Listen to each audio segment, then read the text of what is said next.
Welcome to the Passive Income Podcast. I am your host, Dividend Dave. Please be sure to subscribe. I have so many upcoming incredible guests that you will not want to miss. And please welcome today's guest, the host of At One Penny Podcast, Harris. So, Harris, please go ahead and give yourself a brief introduction. Sure. Dave, first of all, thank you so much for having me here. Um, it's really interesting to see. I know you're up north, and I feel like in our conversation, we're going to learn a lot about each other because obviously I don't have that much exposure to Canadian stocks. But Harris Elliott here, based out of Texas. I am the host of the One Penny at a Time podcast. Um, I've been I've been dabbling in the stock market since 2018, but didn't get serious about it until this year. As obviously, you got things you got to work out in first in life, and my goal was to first set up to own, like actually own a home and own real estate. As where I'm in Texas, the compounding year over year growth as far as how much rent and how much the mortgages go up, it's so much more than what you can get possibly a year in the stock market. So I'd rather set that up first to lower cost. And now that we've got that done, now is the best time to start working on this. Yeah, awesome. Yeah, great introduction. Mhm, Thank you so much for being on the Passive Income Podcast today. I love mhm. the name of your podcast as well, one penny at a time, because that's exactly like you see on Dividend Twitter, the brick by brick type of mind thought or thinking, and that's exactly what one penny at a time is. No, 100%. And here's the thing. I see people who get so discouraged. For example, I'm going to use a monthly paying stock just as like an example with like, oh, realty income.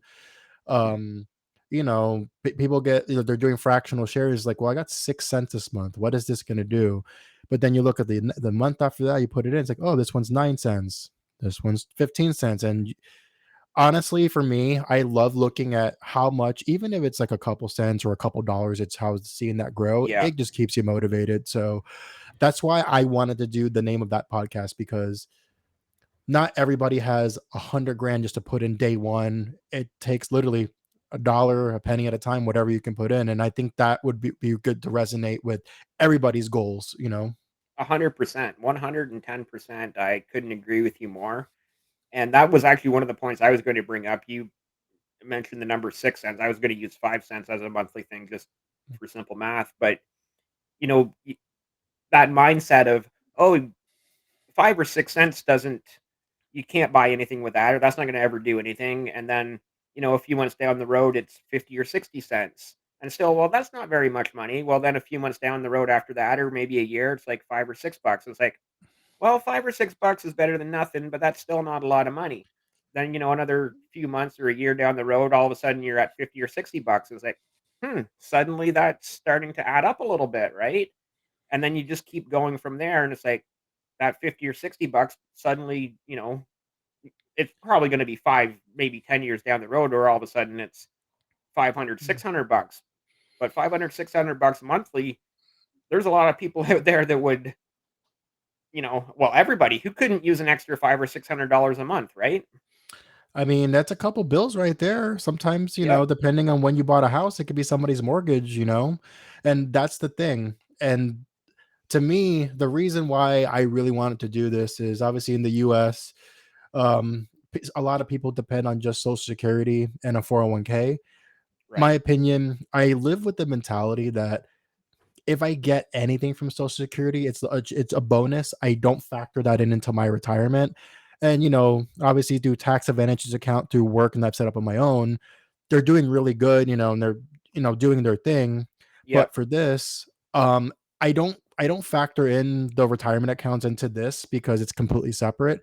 Obviously those can't be touched up to a certain point, and I can't make it liquid for a long time. So this is why I wanted to do this as his own thing. And it just build it up. And then at one point it's like, hey, oh, we have a car repair, well, I got $500 in dividends this month, let's just use it from that. It's without even touching your savings. That's kind of where I'm heading towards with this. So, yeah, just to give you the Canadian equivalents and to give you a prime example. So the Canadian equivalents to what you just mentioned is CPP, which is the Canada Pension Plan. So Mhm. you can access that early at age 60, but you will get more if you don't access it till age 65. Yeah, And same then over the other here. one Mhm. is called OAS, which is old age security. So between the two of those at after age 65, you're pulling in roughly 1,000, maybe $1,200 a month, which the prime example I'm going to give you is my mother. My mother is 77 years old, and obviously she draws both CPP, the Canada Pension Plan, and the old age security. And it's not enough to live. It's just simply not enough to live. At 77 years old, my mother is still driving a school bus. So Wow. obviously, I would love to be able to retire my mom, and I'm just not there yet. But that's another one of my motivating factors is to have that income to be able to help my mom out, right? No, 100%, and that's the thing for me. And within like the last year, I've seen like all these like people will share these videos on Facebook or whatever on YouTube where people in their late 70s or 80s were retired. They ran out because of inflation or because of, making the wrong mistake. And some of them have had to gone back to do Uber. There was a Yeah, story that I saw about it's a 89-year-old gentleman who delivers pizzas for Domino's Pizza, and it's like, but you see, and that's not what I want, and I never want to get to that point. And I see that it's really sad nobody that wants to be people. when they're 85 years old. When I'm 85 years old, I want to sit in front of my yard and yell at people. That's the goal. Yeah, But you see yeah, this, and right. it's just really, really sad. And that's like the one thing I would not want for me or my family. And that's why I've done this and work with this. And kind of the other part of the podcast is a lot of the people that I'm friends with don't understand, they don't really follow it that much. They think of it, and I always mention a reference of this in the podcast. They think of it as like the Wolf of Wall Street where it's gambling, and that's a whole Yeah, different part of it. And it's like, well, you're not wrong. There is a part of that it's completely gambling, but there's also a part of this where nothing in life doesn't have any risk. There's always risk involved, but if yeah. it's behavioral based, and if you're gonna build this stuff based off, the right behaviors and consistency, you're gonna be successful. And that's kind of what I always like to talk about in the podcast. Well, it's definitely the saying, right? Time Mhm. in the market, not timing the Timing the market. market. 100%. And for me, it's like the people, people who hold off and they're like, well, I'm gonna wait because I think this is gonna drop another few bucks here. It's like I don't live with that mentality. Now, I'll give you an example. If I want to put money into, say, for example, I know this week one of my banking stocks, Ally, ticker symbol ALLY, has earnings out. So if I'm not sure how the earnings are gonna go, maybe I'll wait until after earnings, just to see how it fluctuates. But if I can then still dollar cost average down on the position, if it's in the red, it's great. But if it's close to earnings, maybe Yeah. I'll wait it out to see how that goes. But I don't just wait. If I have any opportunity to dollar cost average a position that I'm long on and I can get it lower, I'm gonna do it. I love dollar cost averaging down. I like everything that I've been buying probably the last 2, 3, even 4 months. I'm looking at what I'm up on and I'm just letting it ride, and anything I'm down on that Mhm. I'm into long term, obviously, I'm dollar cost averaging down. Just buy more and get paid more dividends every month or every quarter. Exactly, and that's the thing, and with this style of investing, it's always I always like to make reference to when the market drops, everybody has their hair on fire and running around. For us, we're literally high-fiving each other and cracking Yeah. open a beer. Yeah, yeah, exactly. Yeah, exactly. So let's get into talking about some of the different sectors. I think I'm going to reverse order tonight. A lot of my past podcasts, or all of my past podcasts, have had the same order, talking about the same sectors in that one, two, three, four, five, whatever order. And so, can you hear him? That's my dog bouncing around on the floor. Can you hear him? Yeah, it's your production manager for the podcast. Yeah, that's Hey, correct. it's Dividend Dave's a two-person team. Yeah, yeah, he's restless tonight for some reason. I got home from work, I took him out, so I don't know why he's not just laying down beside me like usual. He wants to. Um, He's got his production manager job to do. that's right. Mhm. So yeah, technology is previously last on the list of sectors. Tonight's going to be first. And anything in the technology sector that you own or interested in, have on your watch list? Any thoughts on the technology sector? Sure. So I'm gonna go over some of the stocks that I'm into. So as individual stocks on my tech sector, I have Intel ticker symbol INTC. With Intel, it's more of a long play. I know it's kind of a risky play. It's really beaten down. And recently I know they just announced I think a 20% labor cut. So I'm interested in it because I do think that what the new leadership they have, they need it's they have a lot of fixing to do and they're in the process of that. So it's a very long thing and I'm willing to give it some time to see how that goes. So that's an individual I have there. um, I know this technically falls under telecommunications, but I have it here, and that's and as like how I categorize everything. I do have AT&T on there, kind of the same thing. AT&T the last decade has made a lot of bad moves. I'm going to give you the best example. When they made the purchase for DirecTV, it's literally one of the things that destroyed the company, and where like they were in a downward spiral. You look at the 5 year, it's down a lot. Like I think it's like 40, 50%, maybe even higher at this point. But same thing. They're doing a good job with like re- moving the debt where they need to go to. And as a longer play, I'm okay with doing it. The dividend yield is, I think, right now at like a 10%, which I know I don't chase yields, but That's a nice one, I wouldn't be surprised if they did another cut. If they did do cuts, like I said, I'm still willing to give it a shot and see right? how it goes after that. Um, I'm very big, Apple, Microsoft. However, I don't do them as individuals. I do have ETF into the play, the QQQ. Um, One thing with me is there's obviously some individual stocks I like. I like to go index on a lot of things just because one, I have a career, I have time, I have all this other stuff I got to do. I do try to keep up with the market and everything, but I like to simplify things and it's Yeah. totally okay. I know there's like certain investors like, well, I like to have control over all my holdings and there's nothing wrong with that. The beauty about what we do, there is no right or wrong. It's what's best for you. Personal finance is personal. And that's where, with QQQ, I get good exposure. I think Apple and Microsoft are the top two, and I can Yep. live with that. Obviously, I would love to be able to say I have 50 shares of Apple. And that's crazy, but I'm fine with just Mhm. saying I have 50 shares of QQQ whenever we get to that point, and getting some other exposures to other technology companies that I might have not done as an individual. So I rather spread it out that way. Yeah, smart. I think that's smart.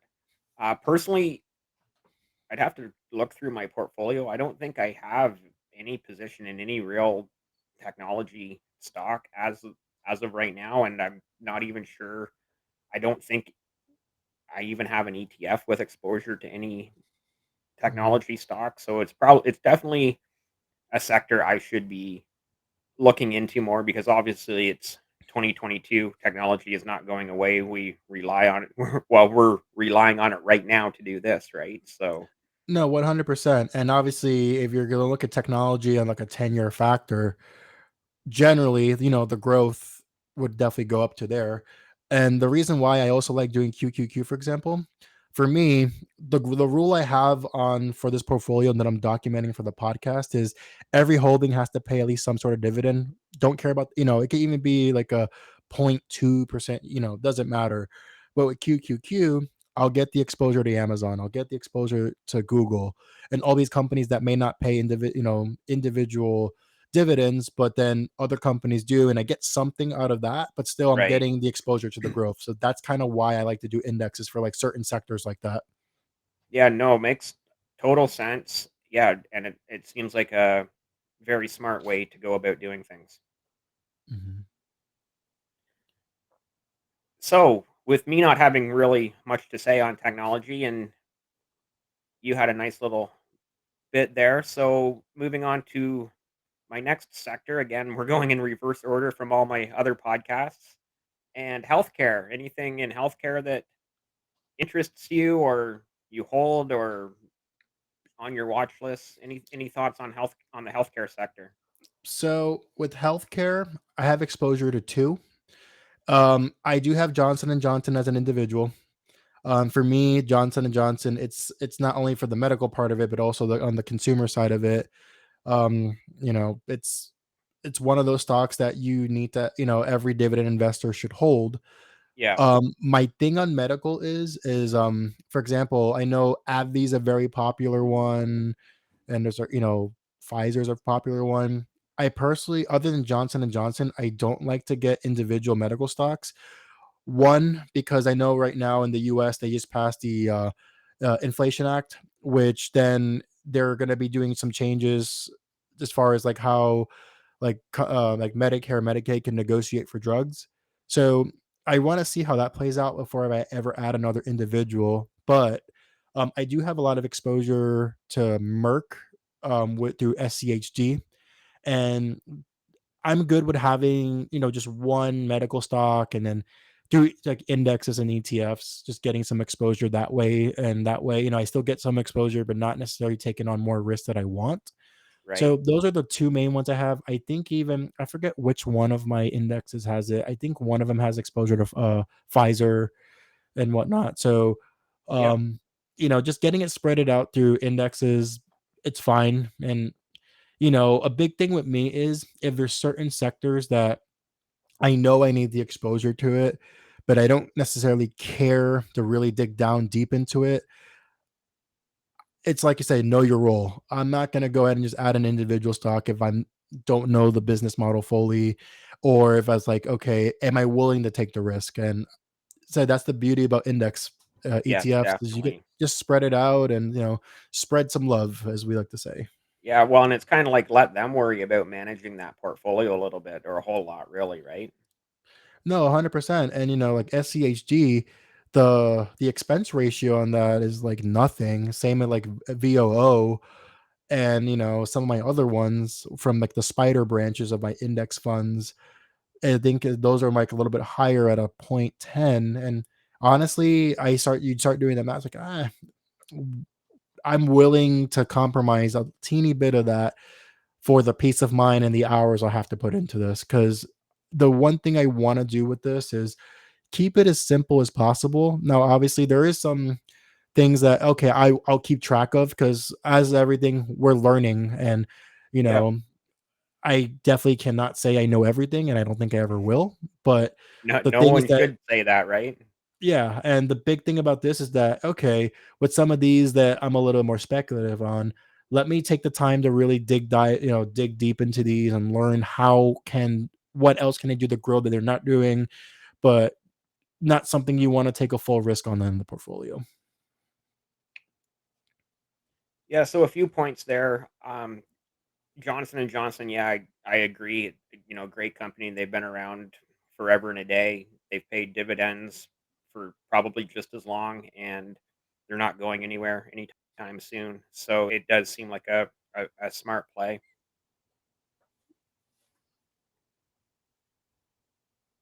Are you still Yeah, there? Did we? yeah. Nope, I'm still here. Okay, You sorry. know, I think your screen froze for a second, but we're good. no, no, no, everything's good here. I can hear you. I can hear And you then loud I and guess clear. just okay, good, good, good. Um, you may have heard in some of my past podcasts or tweets on the Canadian side, I own a couple healthcare. Obviously, not going to get deep into it, but we all know that there's huge differences between healthcare in Canada and healthcare in the U.S. With obviously Oh yeah. Canada Oh having yeah. universal healthcare. No, So, 100%. not And going to get too deep into that. let me ask you this, because honestly, like I said, when with like with how universal healthcare works in Canada, I don't even I mean, and I could be wrong on this because I don't know a lot on the subject, but really like medicine over there is really not for profit. Am I correct on that? Or is there still some like level of profit into that? There's still some level of profit into the prescription side of it, but the actual care, the health care itself, like doctors Mhm. and nurses, when you go to the emergency room, You just show your government issued health card, and then they bill the government for your visit, and Got you. then eventually you pay your taxes to the government, right? So, but actual prescription drugs, yeah, there is still some level of profit to that Mhm. through the pharmaceutical companies. Fun fact, actually, since we're talking about Canada and pharmaceuticals, there's actually some prescriptions that I need to get for a certain thing, and the price of it in the US is outrageous. I actually go through Yeah. Canadian businesses to order them. Yeah, So, that's very common. That's been happening for years, like decades, where people, especially in the northern U.S. states, would just cross over the border to get their prescriptions filled, and then take them back to, say, New York or Michigan or Ohio or North Dakota, whatever mhm. northern state they may happen to be in, right? Yep. Yeah, so that's interesting. um, Yeah, so the healthcare stocks I own, Northwest Healthcare pays a nice monthly dividend. Extendicare pays a decent monthly dividend. Um, those might be the only two without me looking at my portfolio. There might Gotcha. be one more, but yeah, So, they're almost more like REITs actually because um they're very much like REITs, paying that monthly dividend and being in the healthcare sector, but in the property of healthcare. So got you. And pretty on they like, are healthcare they are still healthcare in that sector, but like I say, they're almost in the REIT sector as well.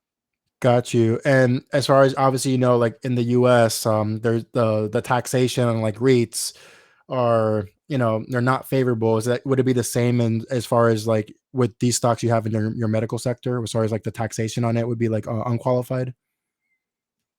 So the nice thing about pretty well everything I have right now is in an account called a TFSA, which is a tax-free savings account, which the Mhm. word savings is shouldn't even be in there because it's a tax-free investment account is what it really Mhm. is. Mhm. So, until you get up to a certain level, so they introduced this account in, I wanna say, 2006, 7, maybe 2008, and every year, so the first year you were allowed to contribute, say, $6,000, might have been 5,500 the first year, and then the next year another 5,500, and then the next year another 6,000, then it kind of has gone up by $500 every few years since then.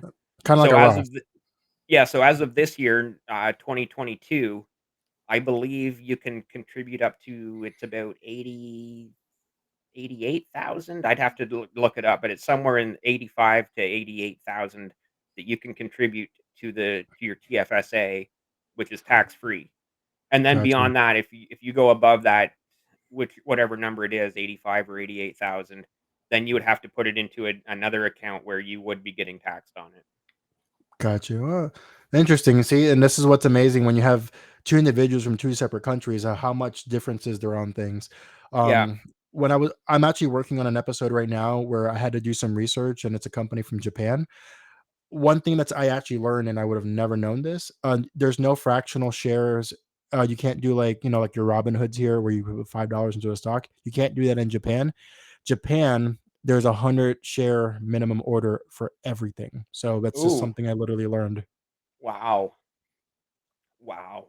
So we don't have Robinhood, but we have a Wealth Simple, which is similar, where you can buy, one share commission free, one Canadian stocks commission free. They do charge you a commission or exchange rate to buy U.S. stocks. Mhm, So yeah, one share, which is great because that goes back to your one. You buy that one share of that company that pays your 5 cents a month or 5 cents a quarter dividend, and all of a sudden you've started, right? Which is a great way for people to start, like especially young people that don't have a lot of money, or old people that don't have a lot of money, mhm. anybody that doesn't have a lot of money, buy that one share to start getting your 5 cents a month or your 50 cents a quarter or whatever it is, right?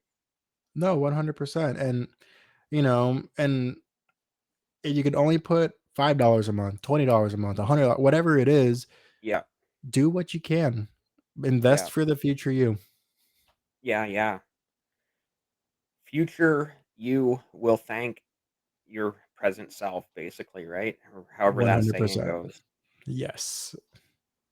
Um, Moving on to the next sector, and you touched on it briefly before. Actually, I'm going to skip over one because you did touch on AT&T briefly before. So let's get into telecoms. Mhm.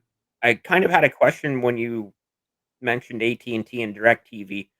So I don't know exactly, but so it seems like DirecTV was kind of more like satellite TV that they invested a ton of money into right at the time when streaming services took off.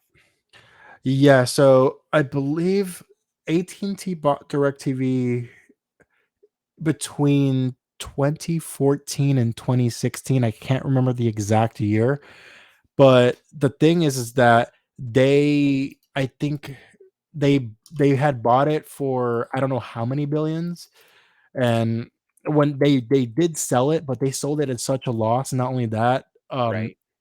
it was essentially a paperweight onto the company onto their financial statements and their books, and it was just a bad thing. So the thing that they wanted to bank on with DirecTV at the time, DirecTV had exclusivity for like the NFL package, like American football, and then it got to the Yep. point where other companies were able to start doing not necessarily showing the whole games, but doing what we call red zone, where you can watch you get to watch all the games, but they're only when people are about to score. And it's made it so much more fun because then you're not watching the boring parts of the game. You're watching all the high action stuff.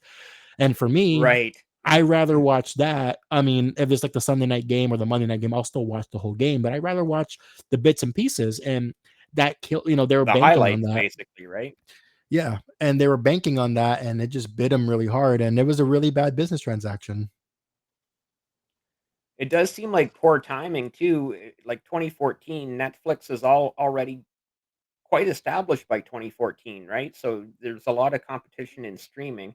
And then obviously after Netflix, all of a sudden by those years, the 2014 and 2016s and 2018s, you've got, your Apple Plus TV, your Disney, your Hulu, and obviously the list goes on. Nowadays, there's There is.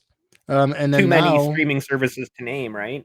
it's essentially what the streaming services is that obviously the internet made it affordable for everybody else to watch whatever we want without having to pay these crazy things. So everybody's like, okay, we're gonna spin off our channels into streaming.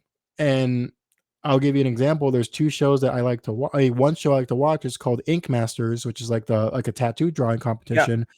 They only put that on the streaming service, not on the actual on the actual cable. Now I don't own cable. I think it's a waste at this point. We just pick and choose. We know which streaming service we actually use, and we will watch a lot of it, and that's what we keep. We don't need to have every channel. We know what channels we watch. We know what streaming services there are. That we keep it to that, and that's it. Yeah. And that's sorry, we're kinda back to technology, but they are obviously intertwined. It's the same here in Canada with uh, Bell Canada, TELUS, Rogers. They're telecoms, but they're also media broadcast companies, right? And I feel obviously that's the same in the US with your AT&Ts and probably Verizon. I don't know if T-Mobile is into that as well, but T-Mobile, actually what they do is with their plans is they have partnerships. So right now, if you subscribe to them, I think you get I think right now you get Apple TV for free for a year. So right. they're using that cross marketing to get it Yeah, in. T-Mobile has done really good to create value. It's like, okay, if I'm going to pay this much for a cell phone, I'm also getting one streaming. Sometimes I think they're doing Spotify for free for a year. It's creating that value. So something you use every day in your life, it's just kind of built into it. So that's kind of the move a lot of these companies are doing. For example, I do have AT&T for internet, and they're like, "Oh, if you get the internet, you get HBO Max for free." I would have never gotten HBO Max on my own, but now that I have, I right. say, "Well, let's see what we got," you know? Yeah, yeah, you're gonna watch it if you're getting it included in a package for whatever else that you're buying anyway, right? No, 100%. We'll see what happens. I think Netflix reports earnings tomorrow, and I'm really curious to see if I mean, I know I think the first report of the year, they lost a lot of subscribers. Then after that, I think that what they were expecting to lose was less, so they saw it as a positive. It's going to be really curious to see what happens with like Netflix tomorrow. And then obviously I know they're about to introduce the cheaper plan with the ads tier. So Yes, I heard about that, like, 5 or $6 a month, but yeah, but you you're have gonna get ads. So 4 we'll to 6 see. minutes per hour of ads, something like that. So we'll see if like people who weren't necessarily willing to pay more for Netflix are willing to go into that. I'm personally not really big on like the streaming side right now, but it's still important to know what those metrics are because it kind of tells you where everybody's head at with everything. Yeah, couldn't agree more, and, to one of your previous points about cable, and it's like people just aren't paying for cable. I can't remember the last time I had either cable or satellite, because everything I just watch streaming or YouTube, like, speaking of ad-based, broadcasting, Everything's right here. yeah, and you can watch it when you wanna watch it. It's not like, "Oh, the show comes on at," you know, 7:30 on Monday night. It's like you can watch it at 9:30 on Monday night when it's streaming, or Tuesday, or whenever you want to watch it, right? Mhm. Yeah, and like another one in the sector for streaming is a company called Sling, where it's like it's cable but like way cheaper. They even have like a virtual DVR. So if you really wanted to go that route, you start for DVR everything. You can still DVR everything without even having a box. So and the Wow. technology is out there. Yeah, yeah, yeah. That's cool. That's cool. So yeah, I think that's a really great segment of, like, intertwining the telecoms and technology, because they are married to each other, obviously. Mhm. One of my next favorite sectors, I call it food. I really should have it written down as consumer staples. Mhm. Um, what in consumer staples do you like? So for this, I go pretty bland and boring with it, but that's the way I like it. Um, Yep, for this, I actually have everything into just one index fund, and I'm going to explain why. So for myself, I just have everything just one index fund for it, and that's the XLP is the ticker symbol, which is consumer staples. The top three holdings for that is Coke, it's Pepsi. sorry, I think you cut out there for a Uh, second. Do you wanna can you hear me? repeat? Oh, yeah. Can you hear me good? I think you're coming back in. Just All right. All right. Good. you So wanna repeat the name of the index fund? sure. It's ticker symbol XLP, and that's the consumer staple sector for the Spider Fund. Their top three holdings is Coke, it's Pepsi, and it's Procter and Gamble. Those would have been the three individual stocks I would have held for this. But the Yeah, problem, if I did these all individual, I'm always afraid that I'm going to give more focus to one than the other, and then I don't want to have it outbalanced. So I rather do it all into one. And not only that, I'll get exposure to Church and Dwight, which I would have never invested into that as an individual stock, nor like right. Mondelez. So for me, I get my top three, and then I get some bonus sprinkled into there. Yep. Procter and Gamble. The joke I always say is that go look around your house and how many Procter and Gamble products can you find?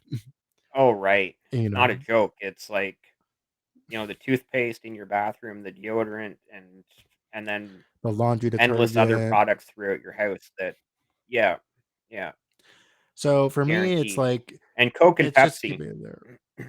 You know, it's you can't. I think Coke is. I think the most. I think it's the most recognizable just a drink brand as far across worldwide. I forgot there was some crazy stat on there as far as like Yeah, I can't remember what the stat was, but there's like some crazy stat as far as like they're pretty much almost in every country. I think there's only two countries in the world we're not in. It's North yeah, Korea, and there's another country in the Middle East that where it's kind of like in the same sense as like a dictatorship. But I right. think those are the only two countries in the world where they don't have it. Pepsi, what I like about Pepsi is just the diversification.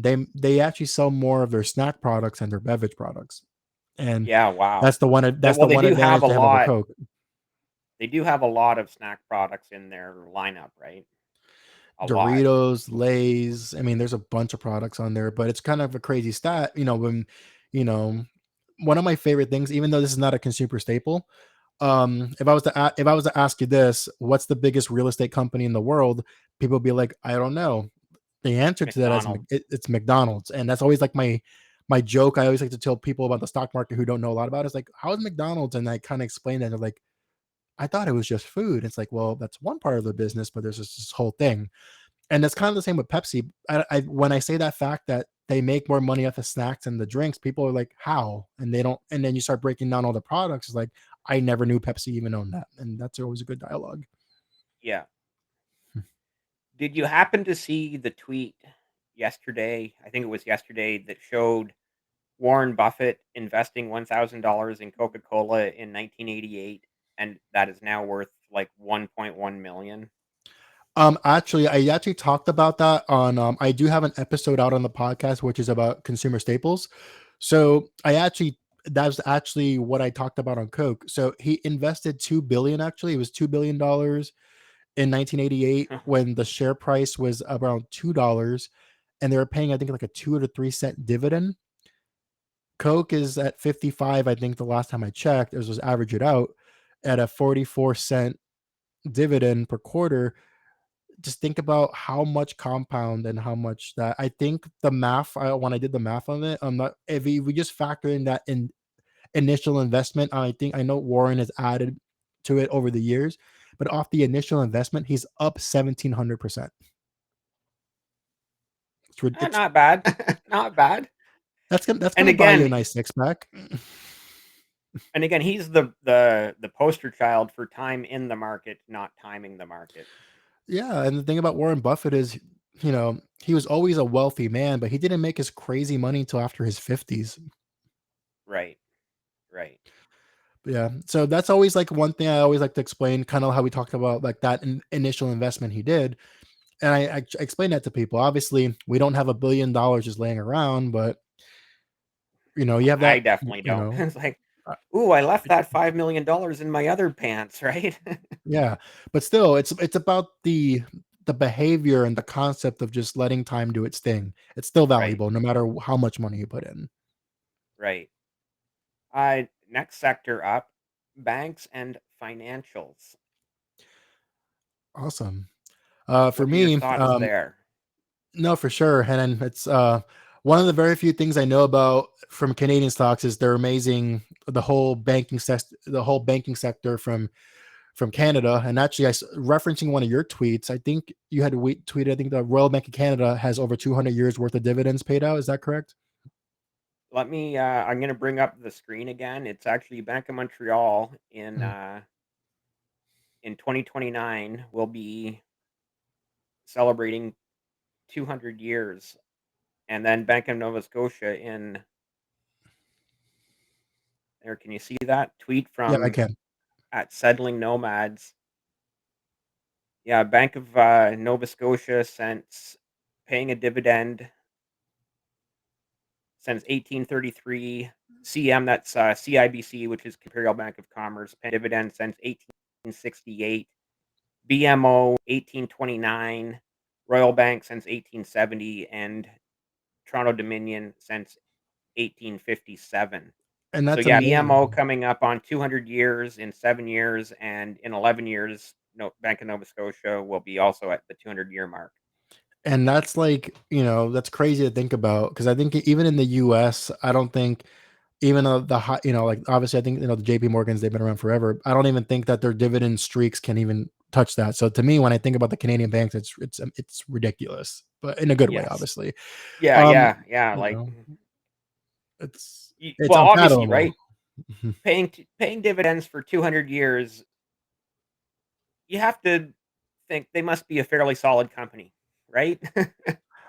Um, I wonder what the term would be for two almost two. They got somebody's got to come up with coin a term for. Obviously, we have our aristocrats, our kings. Yeah. Somebody's got to come up with something for 200 years. I, I don't Dividend know. Caesars? I don't know. Dividend I don't yeah. know. That Somebody's got to come up with a really cool term for that and trademark it and make it their own. But for myself, I this is something that I have two individual holdings for. Ticker symbol we talked about earlier, Ally ALLY, and then I also have Discover ticker symbol DFS, like Discover Financial Services.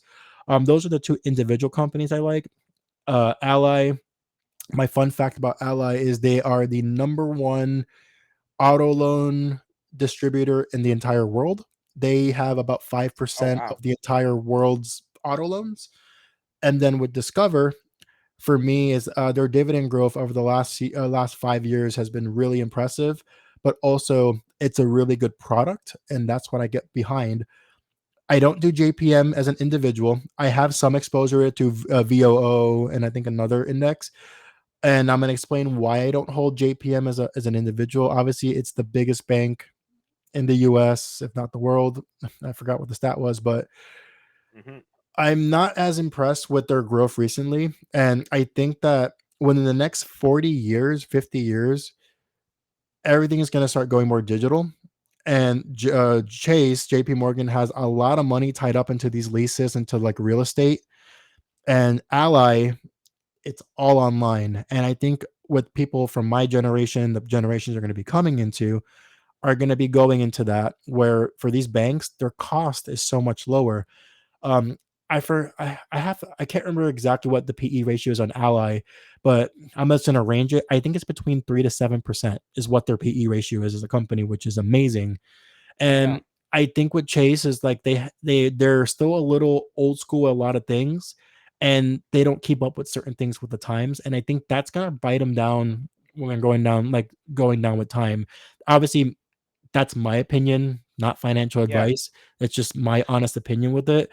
And that's We have why to I'd get that rather in go there. with, yeah, just please don't sue me. That's why I We have kind to of get leave it on that there. in there. Not financial advice, but But we've seen that over time with so many companies not keeping up with technology, and you know, mhm. no, my number one thought is Blockbuster. Like they were the biggest video company in the world by far, and if they had just started a streaming service before Netflix or at the same time as Netflix, Blockbuster would probably still be one of the biggest companies in the world. But they didn't. They didn't see the technology changing, and now they're gone. Yep. A fun fact is my childhood dream was to own a Blockbuster. I'm glad I never did not pursue that. But there is still one left, and I'm gonna make it a goal to go visit it Yeah, is that the one in Washington State or Oregon? in Oregon. Yeah. Yeah, There was I've one. heard There about was one in Alaska, but when the I pandemic happened, it couldn't keep up, unfortunately. I heard I heard about that there were the 2 remaining and the one in Alaska had to close, and I Now it's knew the there one was in Oregon. that one left in I knew it was Pacific Northwest, I couldn't remember if it was Yep. And Oregon or now Washington, but next month, Netflix is actually starting. It's what's kind of funny is Netflix killed Blockbuster. Netflix is releasing an original series about people who work at a Blockbuster. I think it comes out in early November. well, that's just is that irony? I think it is or Oh, 100%. But yeah, I will watch it honestly. And where I'm from in Texas, they the second largest the second largest as far as like inventory video store was here. It was a place called I Love Video, LUV. They had over yeah, 40,000 titles, and it was there since the 80s, and it was like iconic. People came here, and that was like a kind of like a people stopped there to go see how amazing this is, and the pandemic shut it down too, unfortunately. But wow. I think they were either the second or the third largest video store as far as how many titles they had in the US, I believe it was the stat. And you go there and you can spend hours there and you still wouldn't have seen everything that the store had. Right. So sorry, we got a little Yeah. off topic again about the banks and the financial sector. Yeah. Apologize Um, about that. yeah, no worries, no worries. Mm. Well, it was me that took us off track talking about I'm Blockbuster not keeping up with technology, and you were mentioning the same about one of the banks or some of the banks that you're mhm. looking at. Just you don't see them streamlining with current technology. Exactly. And of course, I'm going to say, I'm not saying that JP Morgan is not a bad company. They're, a very strong company. I'm not here to like talk down upon it. When I look for things as far as, I just have other ideas or thought process as far as what I want to see. So that's just based off of my theory. But, Right. so if you have JPM, it's a solid company, you know, very solid results, just my opinion. Yeah, definitely. So on this one, I'm a little bit like you. I don't own any of the Canadian banks outright. I Mhm, probably should, and eventually I will. But I do have exposure to at least four, if not all five of them, in an index fund. In mhm, that same index fund has Manulife and Sun Life, which are more like, well, they are insurance companies, but they're also in that financial sector. So Mhm. that one has a scary high dividend yield. You look at it and you go, how can they sustain it? But then you look at the companies that they have in that portfolio, being the 4 or 5 Canadian banks, plus the Sun Lifes and Manulifes, plus they also have some of the telecoms like Bell Canada and TELUS in that portfolio. So then you're like, okay, maybe I can, and I don't have a huge position in it yet, so I can, or at all, so I can sleep easy at night knowing Feel it even out. with even with that ridiculously high yield, I'm okay with my level of risk right now. Mhm. And energy, another sector that tends to be a fan favorite for dividend investors. Yep. Um, I just have Algonquin Power and Suncor. I actually saw a tweet today, and I know it was a couple of Americans talking about buying Algonquin, and I think they probably bought it. I'm pretty sure Algonquin is. I know it's obviously I buy it through the TSX Toronto Stock Exchange, but I'm quite sure it's also listed in New York. Yes, I've actually been seeing a lot of people in the US recently getting into that. For me, I'm gonna keep it very simple. It's a sector that it's important, but Yeah, I don't care for it. But yeah, if I had to talk about individual companies, for example, I'm gonna give it a good example. Is a popular company over here in the eastern part is Duke Energy. For me, it's something I just index, and for that, I just keep it simple, index it. I don't want to have to be keeping up with individual companies in the energy sector. The right. one thing I do keep an eye on, and it's on natural gas, and I just use it just to kind of see what's the trend with that. Maybe I'll do something with that down the road, but right now, one index has it all. Keep it simple. You know, Yeah, this is the best way to go for it. indexes are great that way, right? Because you know that you're getting exposure to several different companies within that sector of whatever index fund or ETF you might happen to be involved with. And like mentioned previously, you're more or less letting those portfolio managers Deal with manage it it. for you, and you don't have to think nearly as much about it. Exactly. And you get exposure to a bunch of amazing companies. And with energy, the thing as far as like in the US, there could be like small companies in like California or in the Midwest. They're small, but they're very stable companies. And sometimes you don't even get to Right. learn about all these companies. So why not just have it all in a basket and Yeah. make it simple? Nice. Nice. Okay. And previously first on the podcast, but now at the end, REITs. And you did mention O off the top, and I know that's pretty much the most popular REIT among American investors. So, what are more thoughts on O and other REITs that you have thoughts on? Yeah, so I hold two. Oh, and, obviously, I mean, I feel like if everybody's going to talk about one real estate, that's the one that's going to come up with everybody. What I like about O specifically is the type of businesses that they do. It's Yeah. like your 7-Eleven, your Home Depots, supermarket. I think 30 or 33% of their portfolio is supermarket. And Oh wow. if I actually no wait, I tell you it's 10%. I'm sorry. What I was thinking about was Walmart controls 30% of the supermarket across the US, but they have Right. 10% in supermarket. They're investing in businesses that no matter how much you advance in time, where online shopping is obviously getting big. A fun fact with that, in 2020, I believe they did about 13 to 14 trillion in online shopping, or online retail. The Yeah. expectation is then the end of 2027, it's 28 trillion. And that's kind of why, on my side note to that, is why I invest into Stag, is because obviously they're in that commercial spacing where they are trying to get to like e-commerce. And Stag's dividend stagnant. It's kind of the joke we always say. Yeah. I'm looking at more as a growth stock, where as time goes on and that builds out, I'm looking at more as like a growth more than a dividend play. But when I do real estate, I pick up things that no matter what happens, whether the world shuts down again or business types evolve, they're investing in things that you have to go to brick and mortar, like 7-Eleven. You go to the gas station, You stop by, get a snack, you get a pack of cigarettes, you do whatever Get you need to whatever. do. And Energy, Rockstar Energies, Monster Energies. exactly. So it's just more about picking things in real estate where you have a lot of growth, or Yeah, kind of like using the play on like energy and utilities. Doesn't matter what happens, everybody needs it. So that's kind of my mentality with it. The only individual stock I hold it as, and kind of sidetracking, I know it's not really real estate, but waste management. They're right. like one of the biggest monopolies in trash, Yep. and you can't go wrong with it, and that's kind of why I picked it. I always get people telling me, "Oh, they're overvalued, and their expense ratio is high," and it's a little bit higher to my liking. But I'm sorry, you see a green and yellow truck, you already know what that is. And Yeah, I forgot what the stat was. I think they service between 60 to 70% of trash in the U.S.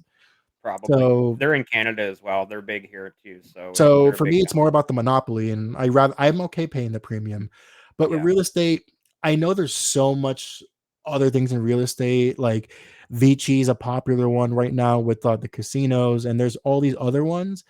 I don't. I just stick with Stag and O one because obviously taxes. It's not tax advantage, but I invest in what I know, and there's a lot of these REITs that are high yielding monthly paying. I don't understand a lot of the business, and I'm right. not just gonna go blindly imitate something. And that's just kind of how I keep it. I think with having two, I'm happy with that. And then as I get more comfortable with it, you can always look at adding something else, but you don't Yep. want to overextend in something. I invest in what you know. Don't copy somebody off of Twitter. Don't copy somebody off of YouTube. So I definitely have one, I think, valid point to add to your point about the online shopping. Hmm. They still need the bricks and mortar store because when you go into Walmart now, you see Walmart employees walking around with their little pad, filling up shopping carts, fulfilling those online orders. So those, the real estate, the bricks and mortar real estate portion of it still needs to exist for that Walmart employee or whatever supermarket you may happen to be in, going around fulfilling that actual online order. 100%. And here's the thing. Obviously, Amazon is the king as far as online retail. Anytime they do a Prime Day, anytime they announce one of their special deals, Walmart's doing one too. Target's Yeah, doing one too. It's okay, we're gonna piggyback off of this. Best Buy starts doing it too. They need warehouses to keep all this inventory to try to fulfill, and that's where this is going. I mean, you look at 14 trillion to 27 trillion from 2020 to 2027. That's a 15% CAGR on that, and right. that's an estimate. Who knows how much more that can grow? And I feel like I think that there's the online retail. I don't think that there's a cap on that yet. I think that the growth of that is still, you know, really It's up there growing where and we don't we know don't know where where the it's going to end or if it ever ends. It's just yep. Just right like the now, just year just over like year the growth, and it's been going that exactly. way for a decade or more now, right? Same concept where the people who say, "Oh, I know that this is the bottom of the stock market." I'm gonna put that in the same category. You don't know. Nobody knows. Oh man, thank you so much for coming on the Passive Income podcast this afternoon. I look very forward to someday being a guest on the One Penny podcast. No, and we know we talked about this here. I feel like talking about Canadian stocks, and I feel like that's a whole thing where it's going to be a good education point, and I think that's going to be something we can do. And kind Yep. of like I'm like just kind of like how I just learned this, and I just taught you this today about how in Japan you got to buy 100 stocks as a minimum. Yeah. Wow. That seems outrageous. I didn't know So, that. and that's all the international markets. There's always some type of difference, and I think that it's always good to learn about different cultures and different Yeah. ways of doing, because it just makes you a more knowledgeable person. Now, how I talked about like McDonald's is like my fun fact. Yeah. When I talk to people who know about the stock market, I'm gonna throw that fun fact about Japan now, just because that's like, Yeah. oh, here's Yeah. here's your fun fact. Here's another fun fact for you. So obviously Target is huge in the U.S., right? Yes, They I came to love it. Canada. So Target came to Canada and they failed. I don't think they lasted 2 years. Yes, I know it did not do well over there. I can't even tell you how many times I go to Target. We have a Target like less than 10 minutes away. Yeah. Every time I go there, it's I spend a good the that those two pillows right there are from Target, and Right. I I love Target. Um, they have a really good like high, upper end product, so I will support Target. Whenever Target gets dividend raises, I kind of like to take the blame for it. Oh, it's because I've gone shopping to Target too much. But Nice, nice. Yeah, we do obviously we have our Walmarts and our Costcos and we love those here. I honestly I can't tell you why Target failed in Canada. Like you would have thought if Walmart and Costco can make it in the Canadian market, why wouldn't Target as well? So but they yeah, like I said, they did not last long. I don't think they lasted 2 years here. it's a shame, but Costco to me is one of the best businesses in the world. They create the best value for people, and that's why Costco is so successful. I have them in two index funds where I get exposure to them, and Nice. amazing companies own. Okay, thank you again so much for coming on this episode of the Passive Income Podcast. For those of you watching on YouTube or listening on audio, be sure to subscribe. You're not going to want to miss any of the incredible upcoming guests. And any final thoughts or words, Harris? Anything you'd like to shout out? Shout out your Twitter handle, a blog. Obviously, we've talked about your podcast. Give it another shout out. Sure. Go for it. No, I appreciate that, Dave, and of course, I appreciate you having me on the show. On Twitter, you could find me. It's One Penny Podcast. I couldn't do the original handle that I wanted because it was not available. But if you want to check out my podcast, it's on Spotify, Apple Podcasts, Amazon Music, Google Podcasts, Stitcher. One penny at a time, all spelled out. I hope that get some new listeners, and I like to talk to everybody as far as we all have the same goals. Don't let anybody tell you that the little bit of money you're putting is not going to have any effect. Do you put it Brick in? by brick, one penny at a time. Exactly. Okay. Thanks again. Thank you, David and Dave. Appreciate you. Awesome.